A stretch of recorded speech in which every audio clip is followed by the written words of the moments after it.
చేద్దాం. తొలి పుస్తకం అంటే ఆల్మోస్ట్ తొలి ప్రేమలండి.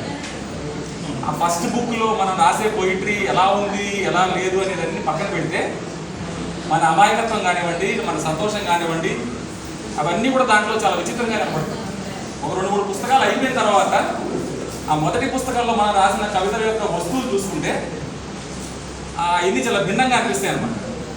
అంటే ఇల్లు నాకు ఒక మొక్క ఉండాలి, లేకపోతే వంటగది, ఇట్లాంటి చిన్న చిన్న టాపిక్స్ని కూడా ఒక కవి సున్నితంగా ఎందుకు చూస్తాడు, ఆ సున్నితత్వం 2-3 పుస్తకాలు రాసిన తర్వాత వాటి గురించి మళ్ళీ మనం కవిత్వం రాస్తే చదివే వాళ్ళు ఏమనుకుంటారో అనే శంక మనకే మొదలవుతుంది జనరల్గా. అంటే మనకి కవిగా ఒక మెచ్యూరిటీ వస్తున్న దశలోకి వెళ్తున్నప్పుడు ఆ స్టార్టింగ్లో ఉండే అమాయకత్వంతో కూడిన లక్షణాలు కొన్ని లోపిస్తాయి అన్నమాట.